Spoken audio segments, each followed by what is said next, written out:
Hello and welcome back to my YouTube channel. And finally, I am back with a video on a Friday. आप लोगों ने आज का topic thumbnail में देख ही लिया होगा. So without a further ado, let's get started. But before that, Alexa, please play. Many different schools of yoga. अब schools of yoga से क्या मीनिंग है? स्कूल्स ऑफ योगा मतलब जैसे कि मैंने अपनी प्रीवियस वीडियो में बताया हुआ है, योग मीन्स यूनियन. ठीक है, यूनियन ऑफ जीवात्मा विद द परमात्मा, राइट. तो स्कूल्स ऑफ योगा मतलब the different ways by which you can achieve this goal of yoga, the goal of union with the परमात्मा. इसको अचीव करने के बहुत सारे तरीके होते हैं, बहुत सारे पाथ्स होते हैं, एंड इनको हम लोग ब्रॉडली कहते हैं स्कूल्स ऑफ योगा. ठीक है, उसमें मैं ज़्यादा डिटेल में नहीं जाना चाहती, बट ब्रॉडली वेदांतिक फिलोसॉफी के अनुसार ज्ञान योग, भक्ति योग, कर्म योग या फिर राजयोग, ये सारी these are schools of yoga according to Vedanta philosophy. And उसके अलावा अपने हठ योग है या फिर अष्टांग योग है या फिर षष्ठांग योग है. ये ऐसी सारी डिफरेंट स्कूल्स होती हैं. आज जैसे कि आप लोगों ने थंबनेल में देख लिया, we are going to talk about yama and niyama. Yama and नियम जो है वो अष्टांग योग में आते हैं. ठीक है, अष्टांग योग मैं प्रीवियसली भी बता चुकी हूँ. अष्टांग उसको इसलिए बोला जाता है because it has got 8 limbs. ठीक है, 8 स्टेप्स में ब्रॉडली ये जर्नी को क्लासिफाई किया गया है. एंड इट इज़ अ वे, आप ये रास्ते से चलिए so you can achieve the ultimate goal of योग. तो इसमें जो पहले 2 स्टेप्स हैं अकॉर्डिंग टू महर्षि पतंजलि, वो है यम और नियम. महर्षि पतंजलि जो हैं उनका मानना ये था कि आप पहले अपनी सोशल लाइफ और पर्सनल लाइफ में डिसिप्लिन लाइए, तो आप ये योगा की जर्नी ज़्यादा अच्छे से कर पाएंगे. इसलिए अष्टांग योग जब उन्होंने पतंजलि योग सूत्र जब उन्होंने डेवलप किए, जिसको आज हम लोग अष्टांग योग के नाम से जानते हैं, तो उन्होंने सबसे पहले रखा यम को एंड दूसरे स्टेप पे रखा नियम को. ठीक है, दूसरी जो स्कूल्स ऑफ योग हैं वो इसके साथ डिसएग्री करती हैं. आज मैं प्योरली यम एंड नियम पे फोकस करने वाली हूँ. I am not going to go into the details of other schools of yoga. अगर फिर कभी मौका मिले so we might go into other schools of yoga and we would look into it कि कैसे दूसरी स्कूल्स ऑफ योगा डिफर करती हैं इस पॉइंट ऑफ व्यू से. ठीक है, सो इसी पॉइंट के साथ I will begin with the yama. अब यम का मीनिंग क्या होता है? यम मतलब रिस्ट्रेंट या फिर कंट्रोल. महर्षि पतंजलि, जैसे कि मैंने कहा, उनके अनुसार अगर आप social life and personal life में डिसिप्लिन लाते हैं तो आपके लिए ये जर्नी ज़्यादा फिजिबल रहेगी, ज़्यादा सुलभ रहेगी. तो यम जो आते हैं वो हमारे सोशल डिसिप्लिन में आते हैं. ठीक है, इसलिए उन्होंने यम को पहले रखा है. नाउ ट्राई टू अंडरस्टैंड कि यम पहले क्यों है, उन्होंने किस तरह से जर्नी की शुरुआत की है, हम जीते कैसे हैं. हम एक दूसरे को एक दूसरे के रिलेशंस के थ्रू जानते हैं. ठीक है, सो पहले आप अपने सराउंडिंग्स में डिसिप्लिन लाइए, फिर अपने ऊपर डिसिप्लिन लाइए एंड फिर ये इनवर्ड जर्नी शुरू कीजिए. इसलिए यम पहले है, उसके बाद नियम है एंड उसके बाद आसन, प्राणायाम, प्रत्याहार एंड सो ऑन. ठीक है, सो कौन से हैं ये 5 यम देखते हैं. The first and foremost yama enlisted by Maharishi Patanjali is अहिंसा. अहिंसा मतलब नॉन वायलेंस, हम सब जानते हैं. अब आगे मैं किसी भी टॉपिक पे चर्चा करूं, जब तक अष्टांग योग का टॉपिक चल रहा है, हम कोई भी टर्म डिस्कस करें, प्लीज़ अंडरस्टैंड यहाँ पे विचार, वाणी और क्रिया यानी एक्शन, हमारी थॉट प्रोसेसेस, हमारी स्पीच एंड एक्शन, ये तीनों को इंक्लूड करना है. क्यों? हमें लगता है कि अगर हमें किसी पे गुस्सा आया और हमने उनके साथ मारपीट नहीं की तो हम अहिंसा फॉलो कर रहे हैं. लेकिन अगर आपके मन में भी ये विचार आया है कि मुझे उसको एक घुसा मारने का मन कर रहा है, या फिर आपके मुंह से उनके लिए कोई गाली निकल गई, या फिर कोई अपशब्द निकल गया, या फिर कोई ऐसी चीज़ निकल गई जिससे उन्हें हर्ट हो, तो वो भी हिंसा में आता है. इसलिए मैंने बताया कि महर्षि पतंजलि, यहाँ पर I am referring to the book light on the yoga sutras of Patanjali by BKS Iyengar. ठीक है, मैं इसको ध्यान में रख के ही ये वीडियो बना रही हूँ। तो ये जो भी यम नियम, हम जो भी आगे चीज़ें फॉलो करेंगे, उन सबको आपको विचार, वाणी और क्रिया, थॉट, स्पीच एंड एक्शन को ध्यान में रख के ही समझना है। Action alone is partial fulfilment of any yama और नियम। अगर आप सिर्फ क्रिया से अहिंसा कर रहे हैं लेकिन आपकी विचार वाणी में अभी भी हिंसा है, तो वो आपने पूरी तरह से पालन नहीं किया है अहिंसा नाम के यम का। ओके, ठीक है।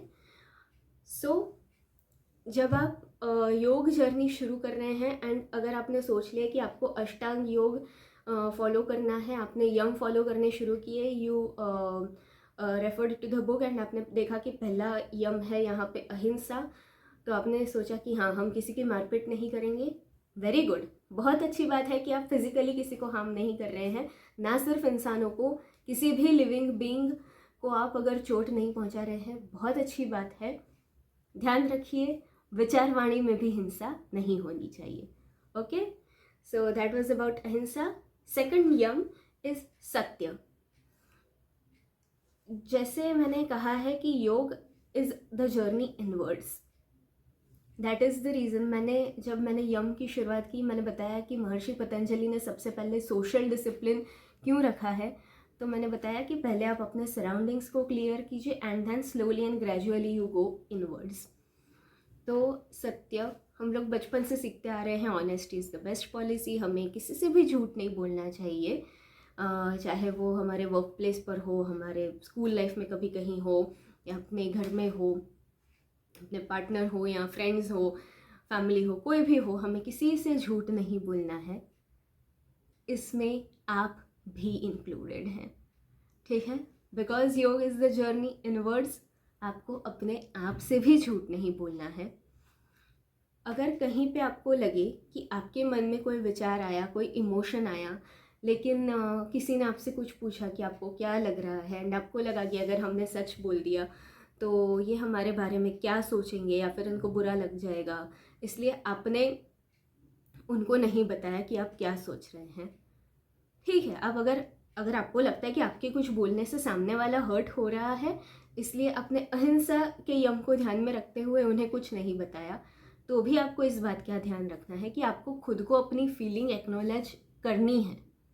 ठीक है, कॉन्शियसली आपने किसी को बताया नहीं है, लेकिन कॉन्शियसली आपको ये एक्नॉलेज करना है कि मुझे इस बात का बुरा लगा है या फिर मेरे मन में ये विचार आया था। You are not suppose to deny anything that comes to your mind. आपको अपने आप से भी झूठ नहीं बोलना है, ठीक है। Third Yama enlisted by Maharishi Patanjali is अस्तेय। अस्तेय का मतलब होता है नॉन स्टीलिंग या फिर चोरी ना करना। अब हमें लगता है कि हम कोई चोर थोड़ी ना है, हम किसी के घर पे जाके चोरी डकैती नहीं करते, फिज़िकली हमने किसी के घर पे जाके पैसा या कोई मटेरियल चीज़ नहीं चुराई है, तो हम अस्तेयों का पालन तो ऐसे भी करते हैं। सही है, you are partially right, understand it this way. अगर आप अपनी फैमिली लाइफ में, अपनी पर्सनल लाइफ में या फिर अपनी प्रोफेशनल लाइफ में किसी और का अधिकार छीन रहे हैं, ठीक है, वो भी चोरी में ही गिना गया है। ठीक है, जो चीज़ आप डिज़र्व करते हैं, जो आप तक आई है, जो आपका अधिकार है, ठीक है, उसी चीज़ को लेना है। अगर आपने कोई चीज़ दूसरे को मिलने वाली थी लेकिन बाय हुक एंड क्रुक, वो अपॉर्चुनिटी हो, पैसा हो, कुछ भी चीज़ हो, वो दूसरे को मिलने वाली थी, उसके हक की थी, एंड अगर आपने उसके अधिकार की चीज़ छीनी है तो वो भी चोरी है। एंड इसका भी आपको ध्यान रखना है। अगर आप योगिक जर्नी शुरू कर रहे हैं तो you are just supposed to accept whatever comes your way. जो आपके हक का है वही आपको लेना है, जो आपके हक का नहीं है वो आपको छोड़ देना है, ठीक है। द फोर्थ यम इज ब्रह्मचर्य। ब्रह्मचर्य का लिटरल मीनिंग होता है ब्रह्म का आचरण, यानी जो व्यक्ति पूरा टाइम ब्रह्म में स्थित रहता है, ब्रह्म में लीन रहता है, वो फिजिकली कुछ भी एक्टिविटी करे, चाहे किसी से बात करे, अपना कुछ रोज़ का काम करे, या फिर अपनी कुछ रोज़ की कुछ भी रिस्पॉन्सिबिलिटी निभाए, अगर उसका मन 24 घंटे ब्रह्म में स्थित रहता है तो वो व्यक्ति ब्रह्मचारी होता है। अब ये ब्रह्मचर्य जो है, ये जो एक टॉपिक है, ये योगा में ज़रूरी क्यों है, ठीक है, मैंने इसको इस तरह से क्यों एक्सप्लेन किया है, ये सारी चीज़ें एक अलग वीडियो डिज़र्व करती है, क्योंकि ये काफ़ी लंबा टॉपिक है, ठीक है। मैं इसको यम में इतना बड़ा एक्सप्लेनेशन कवर नहीं कर सकती, इसलिए जैसे मैंने शुरुआत में कहा कि जितने भी यम नियम जो भी प्रैक्टिसेस हैं उनको आपको विचार वाणी क्रिया यानी कि थॉट, स्पीच एंड एक्शन को ध्यान में रख के ही समझनी है। तो आज के लिए मैं सिर्फ इतना कवर कर रही हूँ कि अगर आप योगिक जर्नी शुरू करना चाहते हैं, मतलब प्रॉपर जिनको द गोल ऑफ योग जो अचीव करना चाहते हैं, उनको फिजिकल इंटीमेसी अवॉइड करने के लिए कहा जाता है। Now that is also a little bit controversial. ये तो फिर ये बात हो जाएगी कि मैरिड लोग तो योगा कर ही नहीं सकते, ऐसा नहीं है। जैसे मैंने कहा, ब्रह्मचर्य जो टॉपिक है वो एक अलग वीडियो डिज़र्व करता है। तो आज आप लोग सिर्फ इतना समझिए कि अगर आप लोग अनमैरिड हैं, जो भी योगा प्रैक्टिशनर है अगर वो अनमैरिड हैं, तो आपको सिर्फ फिजिकली इंटीमेसी अवॉइड नहीं करनी है, विचार और वाणी से भी इंटीमेसी अवॉइड करनी है। आपको इंटीमेसी के बारे में सोचना भी नहीं है, बोलना भी नहीं है, ठीक है। तो ही आपकी योगा की प्रैक्टिस काउंट होगी, मतलब you are doing it the correct way. अगर आपकी विचार वाणी में इंटीमेसी है लेकिन आप फिजिकली नहीं कर रहे हैं तो आप वो पार्शियली फुलफिल कर रहे हैं, ठीक है, पार्शियल प्रैक्टिस है वो। अभी आपको और इसको स्ट्रेंथन करने की ज़रूरत है इस प्रैक्टिस को, इसका ये मीनिंग होता है।